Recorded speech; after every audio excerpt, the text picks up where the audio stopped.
Good morning. आज मैं रंजना सालगिया फिर आपके साथ बीएड सेकेंड ईयर के course number 14 knowledge and curriculum की फर्स्ट यूनिट में ज्ञान के तथ्य फैक्ट्स ऑफ नॉलेज हम पढ़ने जा रहे हैं। आज ज्ञान के तथ्य क्या होते हैं, ज्ञान के स्वरूप के बारे में हमने चर्चा कर ली। पहले ज्ञान क्या होता है, ज्ञान मीमांसा क्या होती है, ज्ञान को किस तरह से समझते हैं हम। अब हम बात करेंगे फैक्ट्स ऑफ नॉलेज की। अलग अलग तथ्य जो होते हैं ज्ञान के, उनके विषय में आज विस्तार से चर्चा हम करने जा रहे हैं। ज्ञान के जो तथ्य हैं जिनकी आज हम बात करेंगे, सार्वभौमिक एवं स्थानीय ज्ञान के तथ्य, मूर्त एवं अमूर्त ज्ञान के तथ्य, सैद्धांतिक एवं व्यवहारिक ज्ञान के तथ्य। सार्वभौमिक और स्थानीय ज्ञान, local and universal knowledge, facts of local and universal knowledge. इसके बारे में हम ये स्लाइड्स देखें तो सार्वभौमिक तथ्य क्या क्या होते हैं ज्ञान के, ज्ञान की चर्चा हमने पहले विस्तार से कर ली है। इसके बारे में हम आगे जो तथ्य इसके जो पढ़ने जा रहे हैं उसमें सार्वभौमिक तथ्य जब हम देखते हैं, सबसे पहले तो सार्वभौमिक तथ्यों में वैधता पाई जाती है, वैलिडिटी। सबसे पहले हम देखें वैलिडिटी की चर्चा करें तो वैलिडिटी जो है वो किस तरह से ज्ञान में पाई जाती है, या क्या ज्ञान किस तरह से वैलिड होता है। अगर वह वैलिड है, वेद है, उसने वेदता प्राप्त कर ली है, तो वह ज्ञान जो है वह सार्वभौमिक स्तर प्राप्त कर लेता है। सार्वभौमिक मीन्स यूनिवर्सल ट्रुथ जो होता है, जैसे हम कहते हैं यूनिवर्सल ट्रुथ, सार्वभौमिक सत्य जो होता है वह सार्वभौमिक ज्ञान के तथ्य के अंतर्गत वेदता से प्राप्त होता है। उसके पश्चात हम देखें विश्वसनीयता, रिलायबिलिटी। रिलायबिलिटी हम कैसे प्राप्त करेंगे उस ज्ञान के बारे में, स्टेप बाय स्टेप हम उसकी रिलायबिलिटी खोजेंगे, जानने का प्रयास करेंगे। और विश्वसनीयता तभी आएगी जब हम हमारे स्तर पर उसकी जांच करेंगे, फिर हमने उसमें विश्वास किया, फिर दूसरा उसकी विश्वसनीयता की जांच करेगा, फिर तीसरा उसकी विश्वसनीयता की जांच करेगा। तो इस तरह से जो ज्ञान प्राप्त होता है, जो ज्ञान के तथ्य प्राप्त होते हैं हमें, वह यूनिवर्सल लेवल पर जो सत्य होता है सभी जगह फैल जाता है और सभी उसमें विश्वास करने लग जाते हैं। यह सार्वभौमिक ज्ञान का तथ्य। फिर प्रमाण देखा जाता है। प्रामाणिकता कब सिद्ध होगी, जब हम उस पर कार्य करेंगे, उसे जानने का प्रयास करेंगे, उसमें हमने जब वेदता उसकी निर्धारित की, विश्वसनीयता निर्धारित की, तो किन्हीं प्रमाणों के आधार पर, तर्क के आधार पर उसे हमने खोजने का प्रयास किया, सत्य साबित करने का प्रयास किया उस ज्ञान को, तो उस तरह से प्रमाण के आधार पर भी वह ज्ञान क्या हो गया, सार्वभौमिक हो गया, सभी जगह व्याप्त हो गया। फिर मूर्त स्वरूप ज्ञान, जो मूर्त चीज़ होती है, मूर्त का मतलब होता है जो हमें दिखाई दे रहा है, जैसा है उसका स्वरूप वैसा ही हमें दिखाई देना, वो होता है मूर्त रूप। तो मूर्त स्वरूप जो होता है ज्ञान का, वो सभी को एक जैसा ही दिखाई देगा। जब हम किताब खोल के पढ़ते हैं या कुछ पढ़ने की कोशिश करते हैं, तो जैसा हमें दिख रहा है उसके अंदर जो भाव निहित है, अगर उसको हम नहीं देखें तो जैसा दिख रहा है वैसा, ये किताब पर लिखा हुआ है उसका टॉपिक नॉलेज एंड करिकुलम, तो हम क्या कहेंगे, कोई दूसरा है थोड़ी कहेगा कि ये लर्निंग और टीचिंग की बुक है या असेसमेंट फॉर लर्निंग की बुक है। किताब देखने के बाद तो वो यही कहेगा कि यह ज्ञान तथा पाठ्यक्रम की बुक है और इसमें ये चीज़ें अंदर हैं जिसे हमें पढ़ना है। तो मूर्त स्वरूप जो हमें दिखाई दे रहा है वह सत्य है, सार्वभौमिक है, वो सभी को एक जैसा ही दिखाई देता है। फिर होता है ज्ञान के सार्वभौमिक पक्ष में उसका नैतिक पक्ष।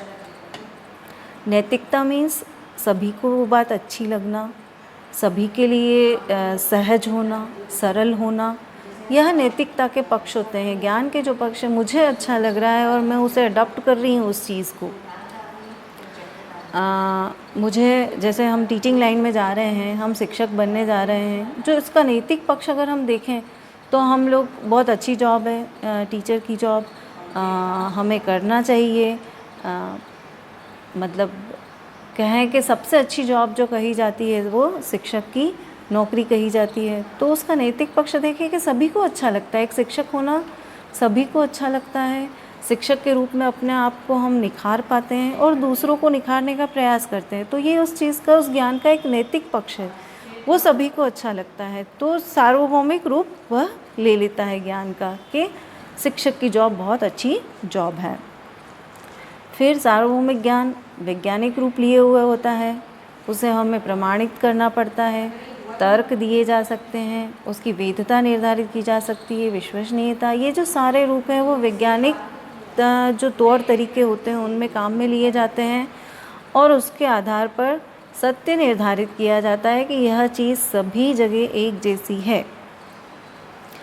जब हम देखते हैं हमारे यहाँ भी, फॉरेन में भी, दूसरी जगह भी, किसी भी स्थान पर देख लें हम, तो अगर वातावरण में ऑक्सीजन नहीं होगी तो हम सांस नहीं ले पाएंगे, आग नहीं जला पाएंगे।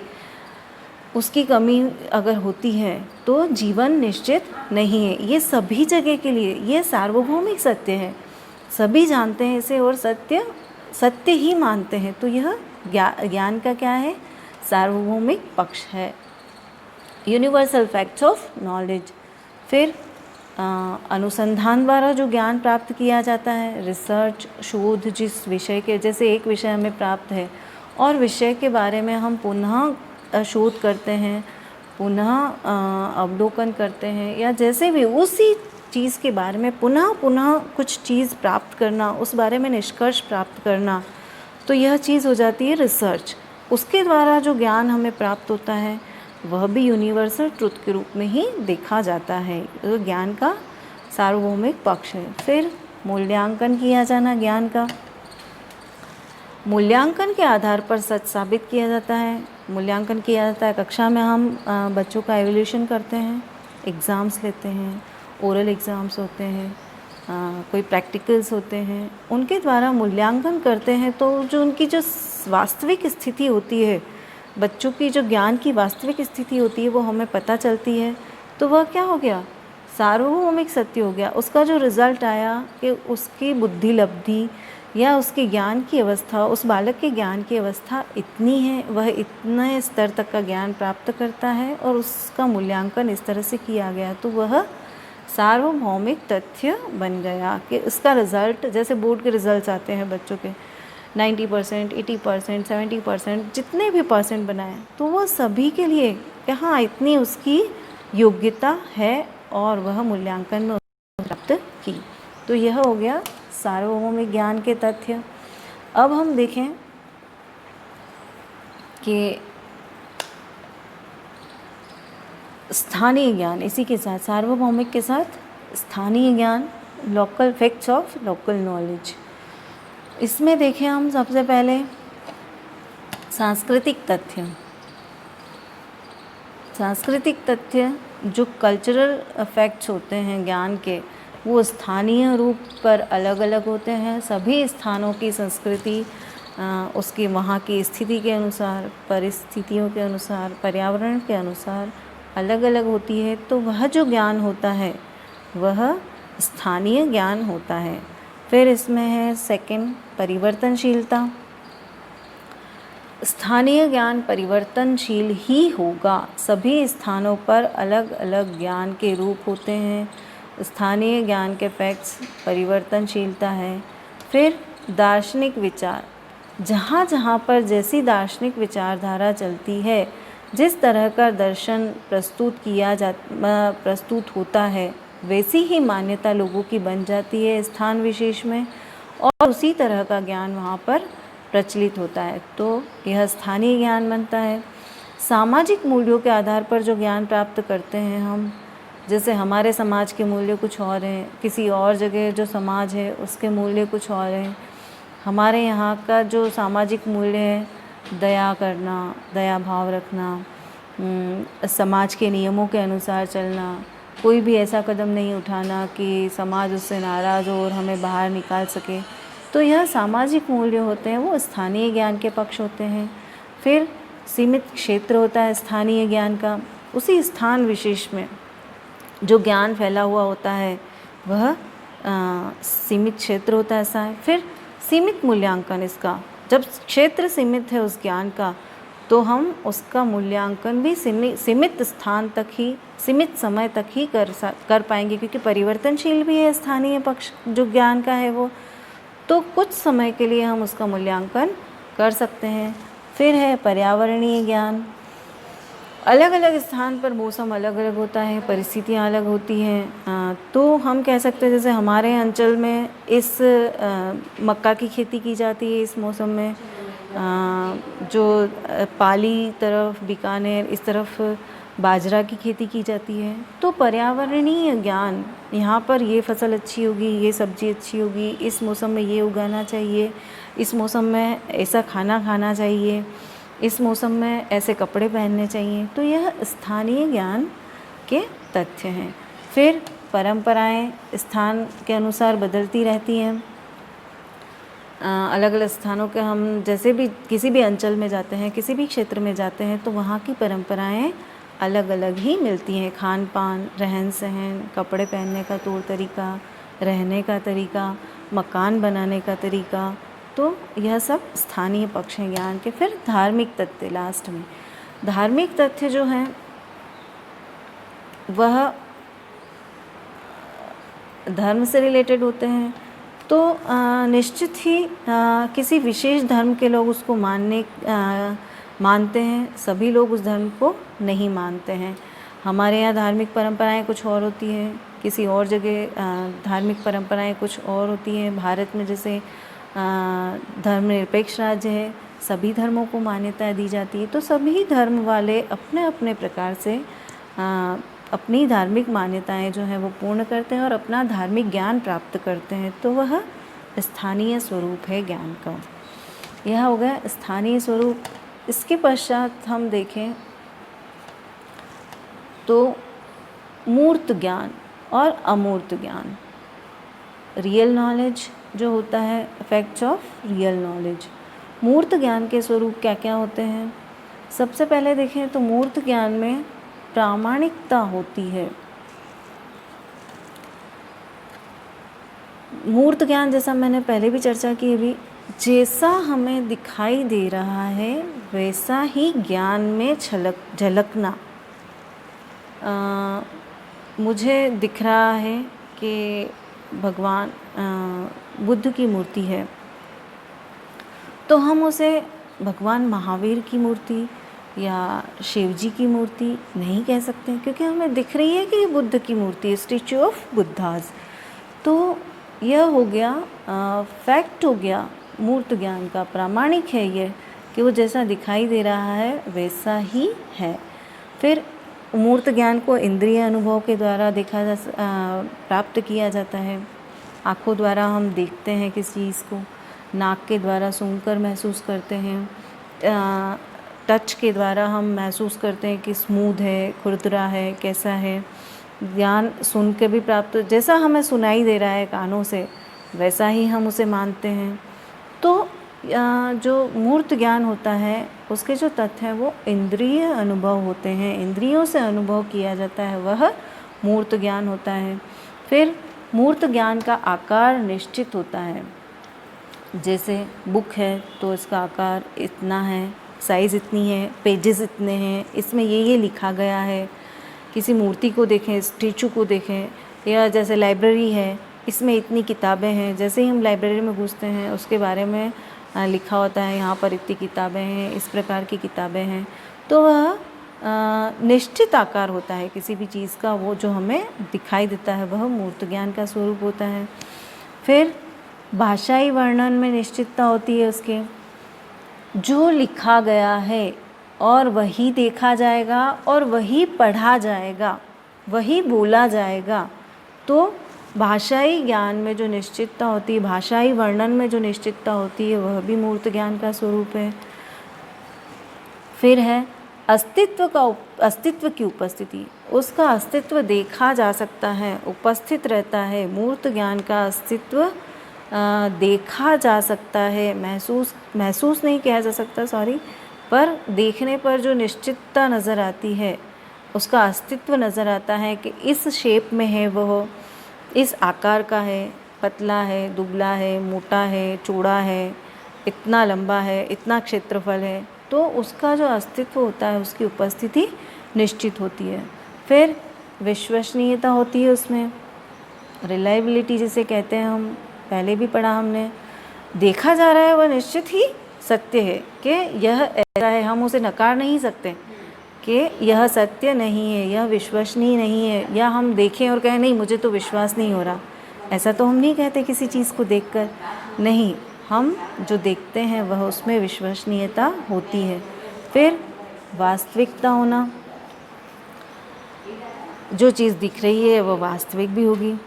जो हमें नज़र आ रहा है, ये हम देख रहे हैं हाथ का जो आगे का पार्ट है, तो हम ऐसा नहीं कह सकते कि ये पीछे का पार्ट है, दिख रहा है कि ये आगे का पार्ट है, फ्रंट पार्ट है, तो उसे हम फ्रंट पार्ट ही कहेंगे। तो वास्तविकता यही है कि हमें यही दिखाई दे रहा है, या हाथ में 5 उंगलियां दिख रही है मुझे, तो यह वास्तविकता है, सभी को 5 ही दिख रही है, जो भी देख सकता है उसे 5 ही नज़र आती है।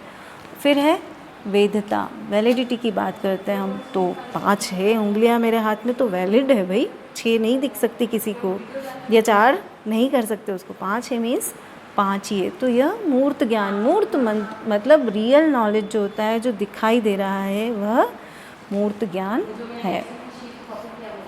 फिर अमूर्त ज्ञान, एब्स्ट्रैक्ट नॉलेज, जो देखा तो गया है, पढ़ा है, सुना है, चखा है, स्पर्श किया है, उस ज्ञान के बारे में चर्चा करना किसी और से, मानसिक तरह से, या उस चीज़ के बारे में अपने विचार व्यक्त करना, जैसे हम एब्स्ट्रैक्ट लिखते हैं, सारांश जिसे कहा जाता है कि आप एक राइटर लीजिए या इसकी कोई कहानी लीजिए या इसका कोई लेख लीजिए और उसके बारे में एब्स्ट्रैक्ट लिखिए, या एक किताब लीजिए आप और उसके बारे में एब्स्ट्रैक्ट लिखिए। तो एब्स्ट्रैक्ट का मतलब क्या, वो किताब हमने पढ़ी, उसके बारे में हमने बहुत विस्तार से पढ़ा, ग्रहण किया, और उसके पश्चात उसमें जो भी लिखा गया है या जो भी बातें हैं, जो भी विचार हैं उनसे संबंधित, हम उसे लिखने का प्रयास शॉर्ट रूप में करने का प्रयास उसे करते हैं, तो वो होता है एब्स्ट्रैक्ट। तो उसी तरह से एब्स्ट्रैक्ट नॉलेज भी है। फैक्ट्स ऑफ एब्स्ट्रैक्ट नॉलेज क्या होते हैं, तो सबसे पहले हम देखें इसके बारे में, तो यह होता है अप्रत्यक्ष होता है। अप्रत्यक्ष मीन्स जो दिखाई नहीं देता है, प्रत्यक्ष रूप से दिखाई नहीं देता है, वह होता है एब्स्ट्रैक्ट नॉलेज। तो एब्स्ट्रैक्ट नॉलेज में जैसे मैंने अभी बात की कि प्रत्यक्ष नहीं है, जैसे हमने किताब पढ़ ली, वो अब जैसे हम एब्स्ट्रैक्ट दिखा रहे हैं तो उसके सामने वो किताब नहीं है, लेकिन वो जो हमारे अंदर ज्ञान था वो जो उस एब्स्ट्रैक्ट में दिखाई दे रहा है, तो वो अप्रत्यक्ष हो गया। हम उसे हमारे विचार के अनुसार समझाने का प्रयास कर रहे हैं, हमारी मानसिकता के अनुसार उसे समझाने का प्रयास कर रहे हैं, तो ये क्या हो गया, एब्स्ट्रैक्ट नॉलेज हो गया। फिर तर्क एवं चिंतन से संबंध, अमूर्त ज्ञान का किससे होता है, तर्क एवं चिंतन से होता है। हमने किसी चीज़ को देखा या हमने जाना उसको, और हम अपने विचार, अपने तर्कों के द्वारा, अपने चिंतन के अनुसार उस चीज़ को सामने वाले को प्रस्तुत करने का प्रयास करते हैं, बताने का प्रयास करते हैं, वह अमूर्त ज्ञान का तथ्य है। फिर इसका संबंध दर्शन से होता है। हम जिस दार्शनिक विचारधारा से संबंध रखते हैं, वैसे ही विचार उस चीज़ में देखने का प्रयास या उसमें डालने का प्रयास करते हैं, उसी तरह से लिखने का प्रयास करते हैं। तो अमूर्त ज्ञान का संबंध दर्शन से भी होता है। फिर इसका संबंध आदर्शों से होता है। हम जिन आदर्शों पर चलते हैं, जिसे अच्छा मानते हैं, वह हमारे विचारों में झलकेगा ही, तो यह अमूर्त ज्ञान का तथ्य एक माना जा सकता है। फिर इसका संबंध मनोविज्ञान से होता है। हमारी मनोवैज्ञानिक स्थिति कैसी है वैसे ही विचार हम स्पष्ट करना पसंद करते, वैसे ही करते हैं, पसंद क्या करते हैं, वैसे ही हो जाते हैं। तो इसका संबंध, अमूर्त ज्ञान का संबंध मनोविज्ञान से भी होता है। फिर इसमें विश्वसनीयता का अभाव होता है, क्योंकि विश्वसनीय हम नहीं बता सकते किसी भी चीज़ के बारे में। हम अपने विचार व्यक्त कर रहे हैं अपने दर्शन के अनुसार, अपने आदर्शों के अनुसार, अपनी मनोवैज्ञानिक स्थिति के अनुसार, तो उसमें सामने वाले को विश्वसनीयता नज़र आए ऐसा ज़रूरी नहीं होता। फिर इसमें वैधता का भी अभाव होता है, वैलिडिटी इसकी निश्चित नहीं की जा सकती कि हमने जो कहा वह एकदम सत्य होगा। फिर इसका संबंध परंपराओं से होता है, अमूर्त ज्ञान का संबंध परंपराओं से भी होता है। हम इस परंपरा को मानना पसंद करते हैं तो वैसी परंपरा में चलने का प्रयास करते हैं। अगर हम नहीं पसंद करते, हमें नहीं पसंद आती है, व्यर्थ लगती है ये सारी परंपराएं, तो हम उसे नहीं मानते हैं। तो उसी तरह से विचार हम व्यक्त करते हैं, अपनी फैमिली को बाउंड करते हैं कि वैसी परंपराओं का निर्वहन करें या नहीं करें। तो यह होता है अमूर्त ज्ञान के तथ्य हो गए। इसके पश्चात सैद्धांतिक ज्ञान, ज्ञान का जो सैद्धांतिक पक्ष है, facts of theoretical knowledge. Theory means जो लिखा हुआ है थ्योरी में, किताबों में, साहित्य में, ग्रंथों में, वह सत्य माना जाता है क्योंकि वह सैद्धांतिक है, प्रामाणिक किया हुआ है। सिद्धांत अगर कोई बना हुआ है तो वह विश्वसनीय, वैलिड, सभी प्रकार से सत्य होगा, तो सभी जगह माना जाता है। तो सैद्धांतिक ज्ञान क्या होता है? व्यवहार का आधार होता है। हमारे व्यवहार का आधार कोई न कोई सिद्धांत होगा। हम किसी न किसी सिद्धांत के आधार पर कार्य करते हैं। हम जैसे स्थूल सा उदाहरण लें, सुबह रात को सोना चाहिए, सुबह जल्दी उठना चाहिए, उठने के बाद एक्सरसाइज थोड़ी करनी चाहिए या ऐसा कुछ, फिर नाश्ता करना चाहिए, फिर लंच होता है, फिर जो सेकंड मील हम कहते हैं, मिड मील, वह लेना चाहिए और डिनर करना चाहिए।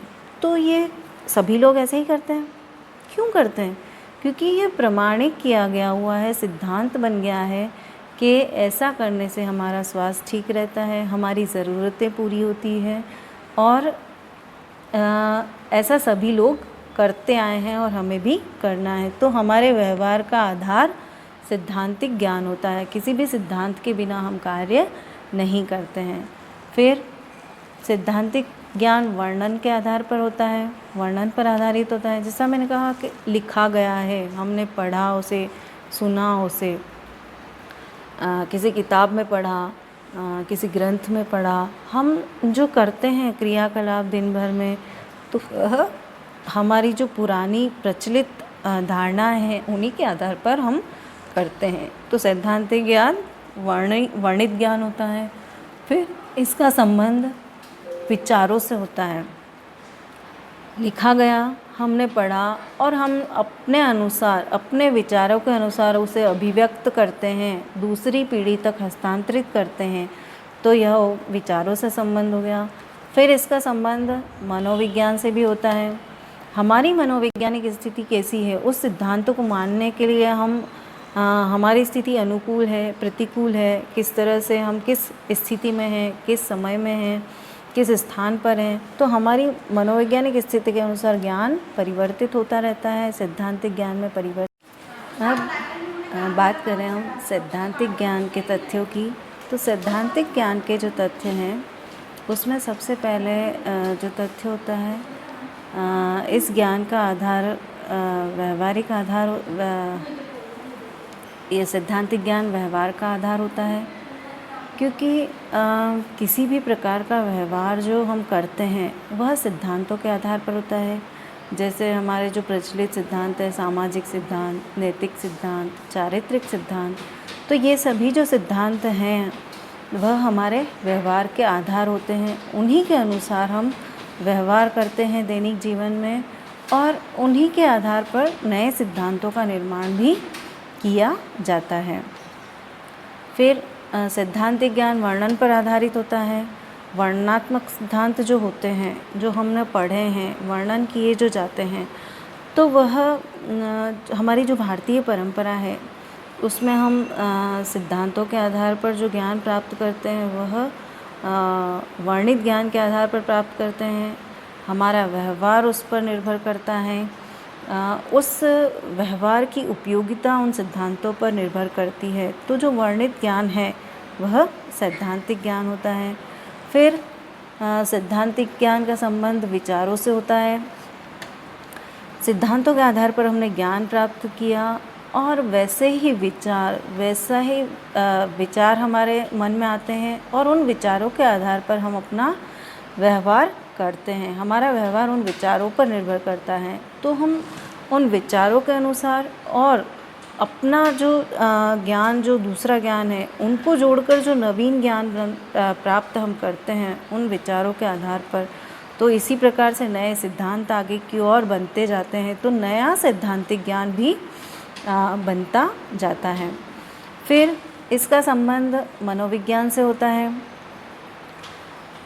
हमारी मानसिक स्थिति, सैद्धांतिक ज्ञान तो हमने ले लिया, लेकिन उस ज्ञान को प्राप्त करने के बाद उसे अपने व्यवहार में लाने के लिए हमारी मानसिक स्थिति बहुत मैटर करती है।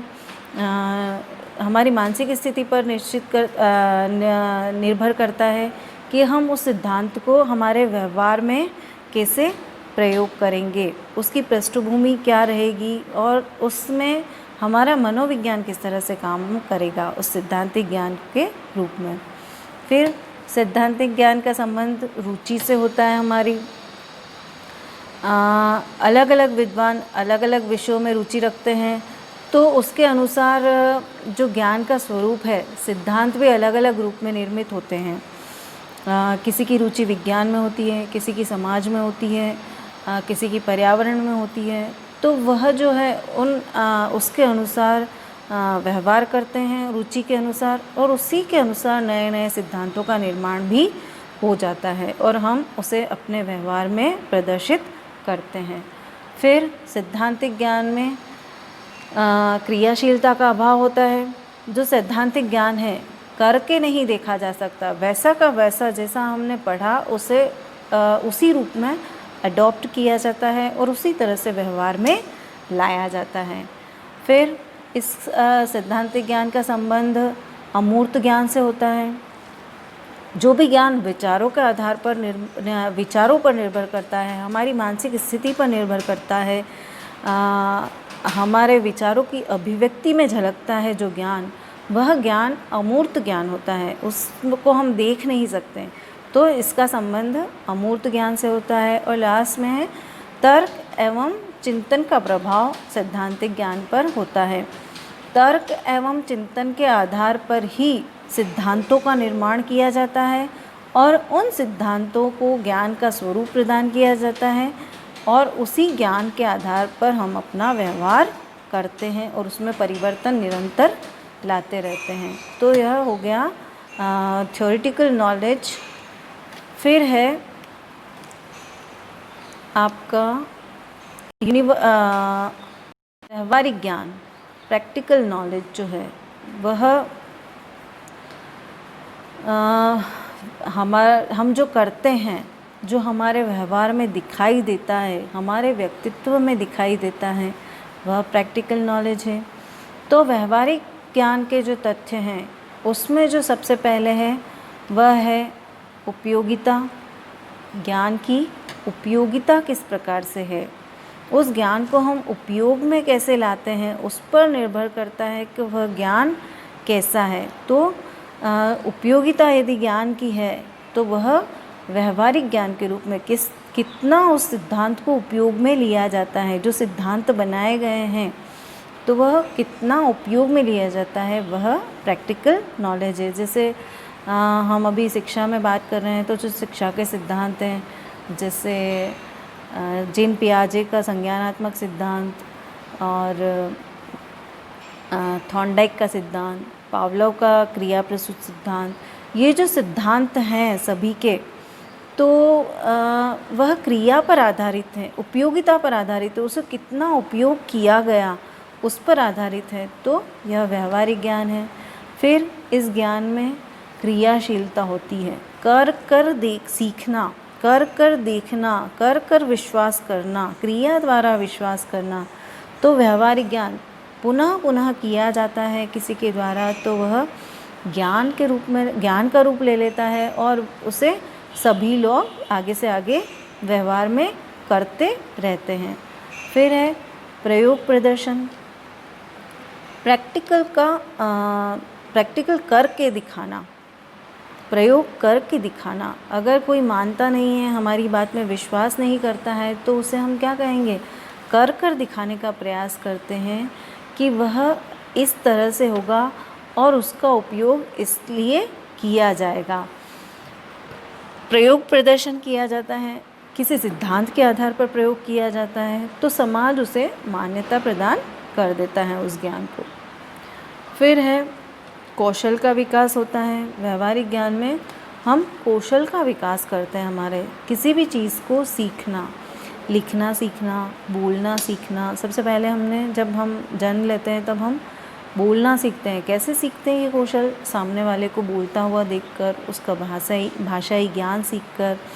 फिर हम जैसे घर में तो खाना बनाना सीखते हैं, बाहर निकलते तो गाड़ी चलाना सीखते हैं। तो यह जो कौशल का विकास है, यह हमारे व्यवहारिक ज्ञान में आता है। सभी कुछ सीखा हुआ है हमने, अभी तक हम जो इस स्टेज पर पहुँचे हैं, तो हम बहुत कौशल सीख कर आए हैं, बहुत सी स्किल्स हमें पता है कि ये काम ऐसे किया जाता है। तो यह क्या है, व्यवहारिक ज्ञान है। फिर व्यवहारिक ज्ञान विकास का आधार होता है। हम इतना सीख कर यहाँ जो पहुँचे हैं, कौशल सीख कर, व्यवहार में परिवर्तन लाकर, हमारा व्यवहार जब हमने जन्म लिया था तब कैसा था, उत्तरोत्तर हमने सीखा और हमने अपना विकास किया। तो व्यवहारिक ज्ञान का आधार विकास भी है। फिर व्यवहारिक ज्ञान में कल्पनाओं का अभाव होता है। करके देखना मीन्स हम कल्पनातीत ज्ञान पर भरोसा नहीं कर सकते, कल्पनाओं के आधार पर हम अपना व्यवहार नहीं बदल सकते। कल्पना में तो हमारी बहुत सारी बातें आती, बहुत सारे विचार आते हैं, लेकिन हम उनको कर नहीं पाते। तो जो क्रियाशीलता होती है व्यवहार में, वही व्यवहारिक ज्ञान होता है। फिर इसी का ऑपोजिट वास्तविकता होती है। व्यवहारिक ज्ञान में क्या होता है, वास्तविकता होती है, मतलब करके देखा जा रहा है, वो वास्तविक है, तो व्यवहारिक ज्ञान होता है। फिर वैज्ञानिक दृष्टिकोण, व्यवहारिक ज्ञान में क्या होता है, वैज्ञानिक दृष्टिकोण होता है।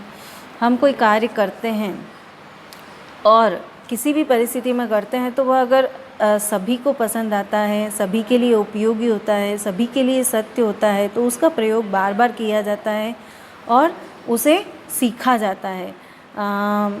हम अपने व्यवहार में उन कौशलों का प्रयोग, उस व्यवहारिकता का प्रयोग, उस ज्ञान का प्रयोग करते हैं, तो यह प्रैक्टिकल नॉलेज या व्यवहारिक ज्ञान की श्रेणी में आता है।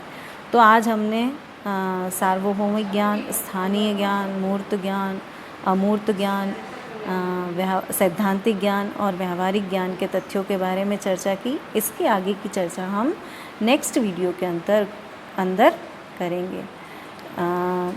Thank you.